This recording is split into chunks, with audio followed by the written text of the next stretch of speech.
r/ProRevenge, the Karen that breeds minion Karens. This all happened around Christmas or New Year's, but I just found this sub and am obsessed with it now, so I have to share my story. My grandparents immigrated to Canada from Italy in the 70s and opened up a restaurant. When they passed away, the restaurant went to my parents. Over the decades, they grew and expanded it. I have been working at the restaurant since I was 15. Over time, my parents got older and eventually retired, becoming snowbirds. They went to Florida during the winter, so they left the restaurant to me a few years ago, but they still retained a small % ownership as an additional revenue stream, along with their savings and annuities. As soon as I gained control, I pretty much modernized the old place. I remodeled the restaurant, changed the logo, reached out to local and national papers to put out ads, invited food critics, bloggers, vloggers, etc. It was very slow at first, and I began to worry that the loan I took out to do all this was the biggest mistake I had ever made, and I ruined 3 generations of my family's business. But eventually, it began to work, and a local semi-famous YouTuber featured us in one of his videos. That was the catalyst for more people to come and review, and eventually we were seeing 5 to 10 times the business we usually get, even on a Monday. We became a hotspot for major events, and it wasn't uncommon for a celebrity to come. On those nights, I even arranged for special, high-profile chefs to visit and cook for our guests, which costs a fortune.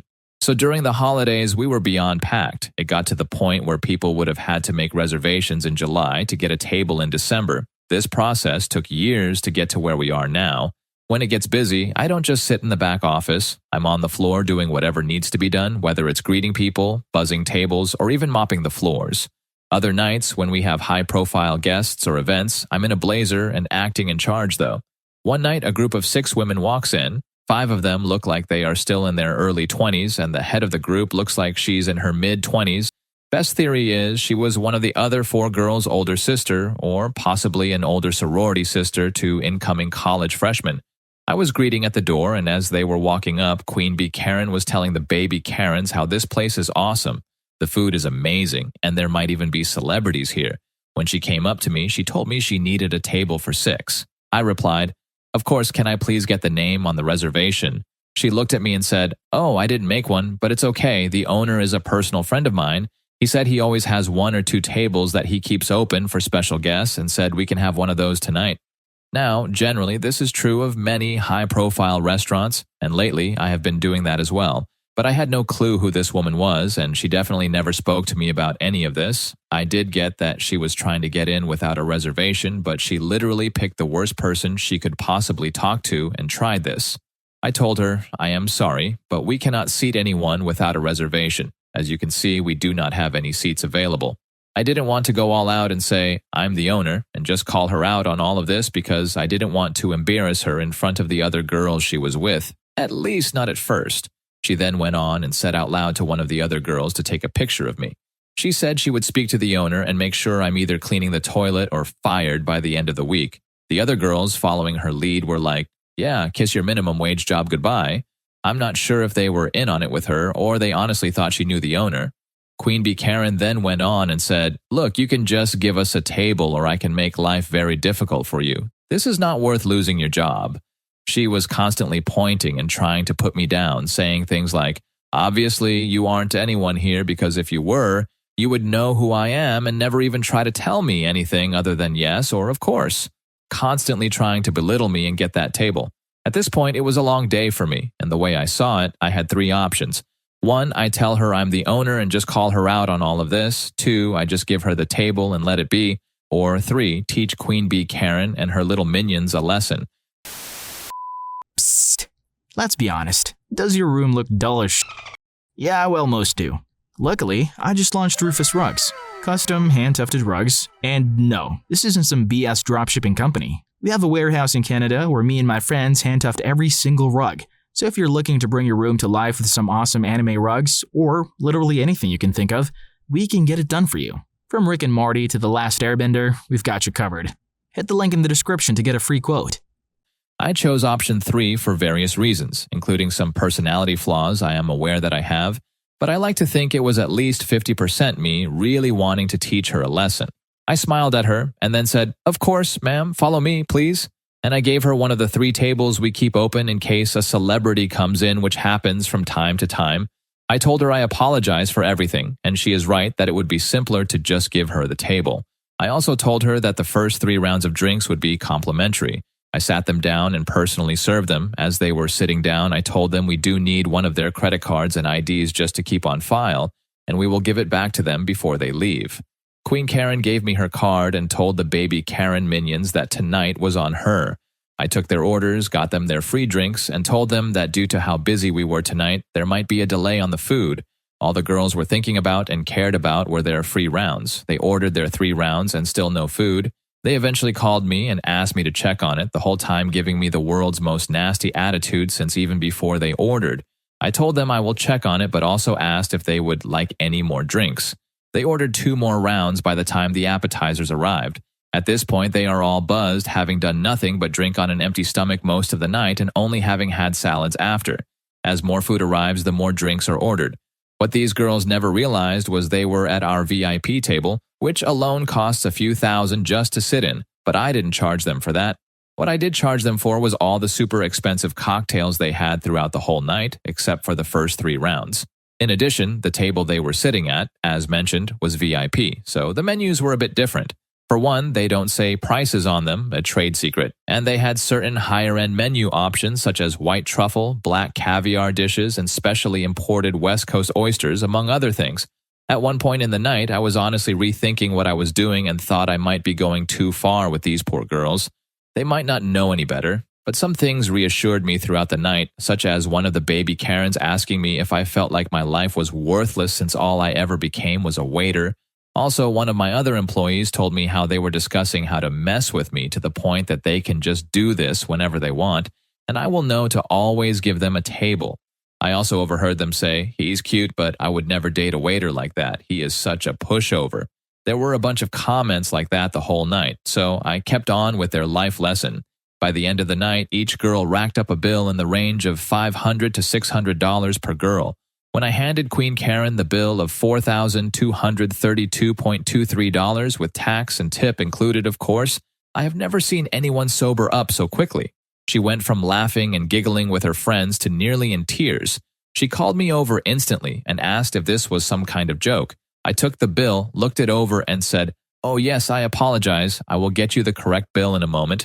Again, she felt a complete sense of relief, thinking she got someone else's bill, called me an idiot, and went on to talking to her friends. To be fair, I did make a mistake. I did forget to count her 8th order of a dozen oysters that cost about $120 per order, so I gladly just went back and added it to the order. When I went back to give her the correct bill, she flipped out again, going crazy. I just asked if there is something on this bill that she didn't order. She and the girls in shock went over every single line of the bill, including the first few lines that showed their original 3 rounds, which said complimentary. They then took out their phones and went over everything line by line for the 100th time, adding everything up. Extremely rattled, Queen Bee Karen simply said, "1 second, I need to use the washroom." Part of me thought that she might just pull a dine and dash and leave the baby Karens with the bill, but kinda low-key, I did in a way remind her we had her ID and credit card. Without making it obvious, I thought she was going to run out on the bill. 10 minutes later, she comes back with new makeup, obviously she had been crying, and makes up a whole story on how the food was awful, the drinks were bad, and so on, demanding that as a bare minimum, I should cut the bill in half, with the agreement the baby Karens will chip in, even though she originally told them the night would be on her. Then, as if a light bulb went off in her head, she again mentioned her relationship with the owner, as if it were to give me additional incentive to cut the bill in half. Holding back a grin at this point, I told her no, just no, I can't change the bill. She whips out her phone and shows me a series of texts with someone called my restaurant's name owner, which I realized was what she was doing in the bathroom. Just probably changed one of the other Karen minions' contact names and deleted previous texts to start this new script. I read them, then clicked on the contact info and told her that it was not the owner's cell number. Her reply was, "He has multiple phones for business and stuff. Of course, you don't know all his numbers." I remember thinking, wow, this girl thought of everything except I'm the actual owner. I told her, "How about this if we call him and he says that it's okay to take 50% off the bill, then I'll do it." Her reply was yelling and screaming over the time where the few remaining customers all began to start looking, and I knew, okay, time to end this. I told her already in a less accommodating voice, Cut the crap, little girl. You don't know the owner. You have never been here before, and if you keep yelling, I will call the police. Her demeanor changed, and she was trying to defend herself the best she could. My reply to her weak comebacks was, my grandparents founded this restaurant. My family has been running this place for generations. I have worked here almost my entire life. I am the one and only owner of this restaurant, and I have never once seen you, heard of you, and I definitely never made any promises to a stranger I don't know and have never met before tonight. The mini Karens were just frozen and didn't even know how to react. Queen Bee Karen was in tears. I said, now I gave you the table you wanted, one of your specially reserved tables for high-end clients, which I didn't charge you for, and I gave you 3 rounds of free drinks. If you don't pay your bill, I will call the cops and hand them your ID. In tears, Queen Karen signed the bill, and the mini Karens took out their purses to give her whatever cash they had, which equaled maybe a couple of $100 with the promise to pay her back more. 2 days later, a man walks into my restaurant fuming and asks one of my bartenders to speak to me. I was in the back office for a bit working, so he waited a good half hour for me. He was Queen Bee Karen's father. She was with him too, keeping her head down. I took them both to my office, showed him highlights of the security cameras, which were especially good quality of audio because they were in the VIP, which we had to keep good records of because we have had other unrelated incidents before.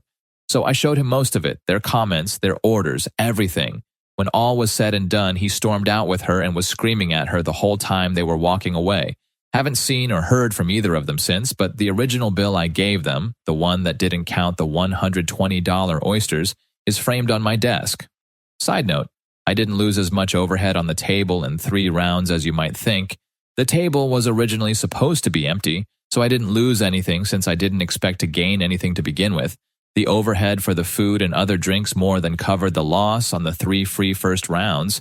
I thought about posting this on Nuclear Revenge, but I read some of the stories there, and I think making this girl pay a few thousand and giving her a life lesson doesn't qualify.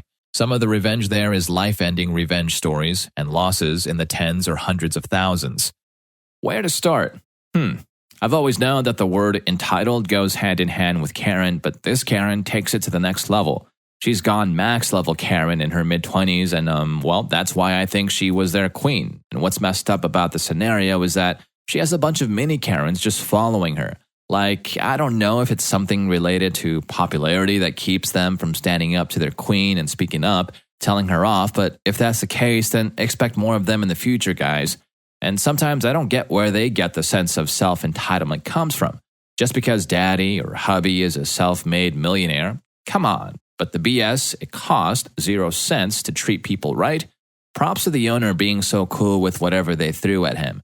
I definitely lose my marbles the second they look down at me, but this guy, wow, he managed not only to keep his composure, serve them quality food, give them excellent service, give out complimentary drinks, and teach them a very, very valuable lesson that I hope they never forget. Now I want to eat there so badly. I want a photo with that framed receipt. Bravo. Story 2. In the late 90s, my wife and I were just married, just getting started, and we decided to dink, double income, no kids, sit for a few years to save for a down payment on a house. The dot-com bubble was still rising, and I was a newly minted software developer. I had an entry-level job for a while and then got recruited to a new city in a new job that paid 3 times what I was making before. It was an offer too good to pass up. I ran the numbers and it was a no-brainer. By living frugally and saving my entire salary, living off just her income, we would easily have enough in a year to put 20% down payment on a new house. We rented an apartment in the new city that was listed for $950 a month. The landlord was a real estate agent who owned a 2-bedroom condo as an investment property. Let's call him Hank Wazowski. Hank was a thin, gray, no-nonsense guy. He was pleasant enough, but perfunctory, dry, and had no sense of humor. He made a point of explaining that under no circumstances was he responsible for maintaining the garbage disposal and that it was not included in the rental agreement, and he would not be responsible for fixing it if it were to break. Okay. He seemed slightly amused by us, a clueless young newlywed couple, but I could tell he wanted to rent to us because we were obviously a safe choice as renters. We filled out the rental agreement and the credit card check, and this is where my troubles began. Hank looked hard at the credit application where I listed my job title, software developer, and my income, $75,000. For a 23-year-old in his second year out of college in the late 1990s, this is a small fortune. Throw in my wife's salary and we were over 6 figures in income, renting an apartment far beneath our means. Like I said, Dink is the way to go when starting out. I can't believe how much money you make, Hank must have said half a dozen times, muttering under his breath. I explained we were saving to buy a house and that we were only going to stay in the apartment a year. We might stay a few months after the term is over. Would month-to-month be okay after a year? Hank assured us that would be fine. We saw Hank only once during the year, and he again mentioned my salary and how he couldn't believe that's what software developers were making. It was awkward, and I gave a vague reply. Anyway, a year later, we had found a house to buy, signed all the papers, and were making plans to move.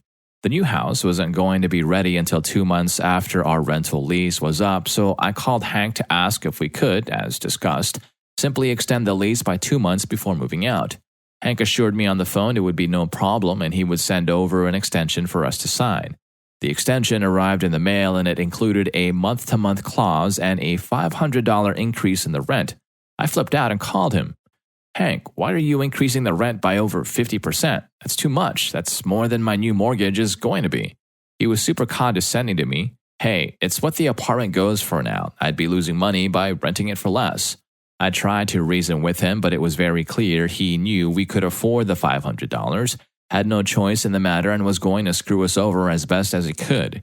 He got angry with me for arguing my point, and I'll never forget his parting words. You don't have to like it, you just have to pay for it. My wife and I tried to figure out a way to move out early by putting our furniture in storage for a couple of months and crashing with friends, but it just wasn't going to work out. I swallowed my pride and wrote out the check for $1,450 for the extra month. A month later, I wrote a similar check and then we moved out. I made sure the apartment was spotless before moving, but still, Hank withheld $300 from our security deposit for BS things that were just a way for him to squeeze a few more dollars from the kids who made too much money. $100 for cleaning? Sure, but $300 was obscene. In my mind, he had screwed me over for $1,200 and there was nothing I could do about it. What made it even more infuriating is that I saw the ad Hank put in the paper after we moved out, and he listed the apartment for rent at only $150 more than we had been paying originally, not the grossly inflated $500 increase. And it didn't rent. A month later, I saw the same ad and he had lowered the price to $75 more than we had been paying, and I assume it got rented since the ad stopped appearing. Fast forward about 5 years, life is good, the house is good, we have a baby, and even though the .com bubble has burst, I'm still employed. One day, out of the blue, I overhear one of my coworkers, Phil, a senior developer, talking to the guy working at the reception desk. Hey Mike, I'm expecting someone to drop off some paperwork for me. If Hank Wazowski asks for me, tell him I'll be right out. I freeze and get a taste of bile in my mouth, remembering how I had to write out that name on those checks all those years ago. There's no way it's the same guy, right? I walk over to Phil, who was still by the reception desk. Phil, I say, how do you know that name, Hank Wazowski? Phil explains that Hank is his real estate agent. I bought my condo through him several years ago. I'm selling my condo now so I can buy a house, so I'm going to ask him to be my agent again. Do you know him? I told Phil that I used to rent an apartment from Hank and describe what he looks like. Phil confirms the description. The same guy. Wow, small world, right? And on cue, right then, the front door to the office opens and in walks Hank Wazowski. I stared in disbelief. He's carrying a folder of papers and doesn't recognize me. Phil and Hank shake hands and they talk for a few moments. I stand there silently wondering what to do. Phil finally says, Hank, this is my friend. I think you may have already met. Yes, hello Hank. Good to see you again. My wife and I were your tenants a few years ago on Street. Remember the software developer who rented for a year saving to buy a house? Well, this is where I work, here, with Phil. Hank's eyes indicate he now remembers me and he's starting to put it all together. We shake hands and he says, yes, of course, he remembers and asks how we are doing. Oh, we're just fine, thanks for asking. Phil says that you're his real estate agent. Small world, isn't it? Hank nods pleasantly. He still doesn't remember the details of our last conversation.